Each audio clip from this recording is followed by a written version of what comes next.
సిలువలో సిలువలో సిలువలో నా ప్రభువా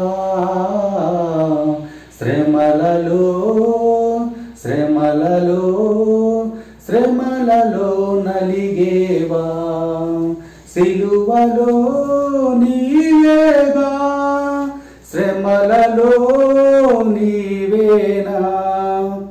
క్రీస్తునాథునియందు ప్రియ సహోదరి సహోదరులారా, తపస్కాలం అంటే ఏమిటి? తపస్సు అంటే తనువు, అంటే పరిశుద్ధత పరుచుకొని, సు అంటే సువార్తలో జీవించు కాలము, ఆత్మీయంగా ఎదిగే కాలము, దైవంలో పెరిగే కాలము, ప్రార్థనలు నడిచే కాలము, ప్రార్థన అనే జీవనగా ఉండే కాలము. మీ బట్టలను చించుకొనుట కాదు, మీ హృదయములను ప్రయాణములు చేసుకొనుడు. మంచిని పెంచే కాలమే ఈ కాలము, పాపమును విడనాడే కాలమే ఈ పరిశుద్ధ తపస్కాలము.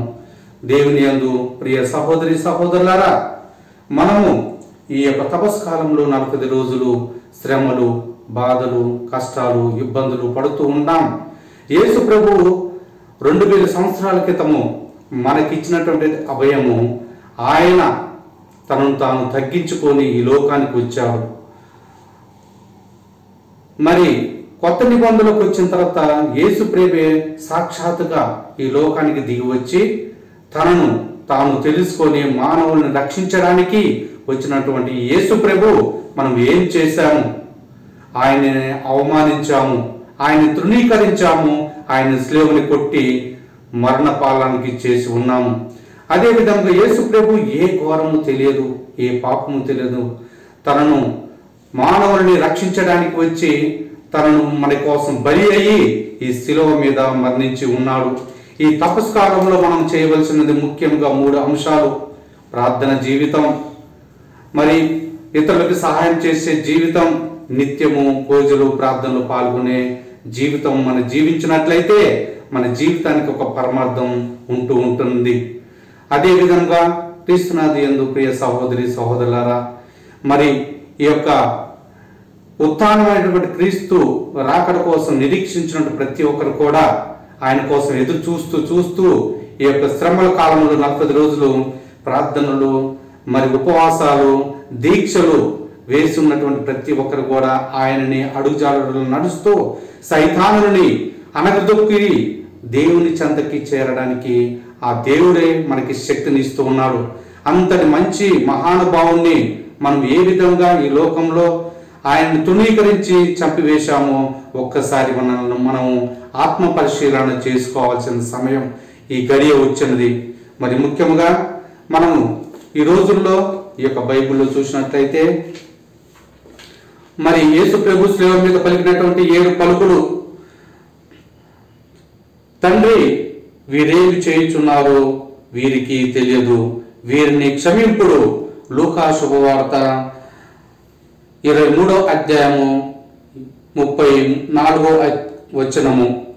మరి 2వ అధ్యాయం 2వ చూసినట్లయితే, నేనే నీవు నాతో కూడా పరలోకమునకు ప్రవేశింపు అని నీతో నిజముగా చెప్పుచున్నాను. లూకా శుభవార్త 23వ అధ్యాయము 43వ వచనము. మరి 3వది, స్త్రీ ఇదిగో నీ కుమారుడు, ఇదిగో నీ తల్లి. యోహాను శుభవార్త 19వ అధ్యాయము 26వ వచనం నుండి 27వ వచనం వరకు. 4వ చూసినట్లయితే, నా దేవా నా దేవా నన్నేల చెయ్యి విడిచితివి. మార్కు శుభవార్త 15వ అధ్యాయము 34వ వచనము. 5వది, నాకు దాహమగుచున్నది.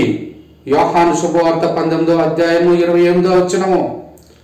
6వది, సమాప్తమైనది.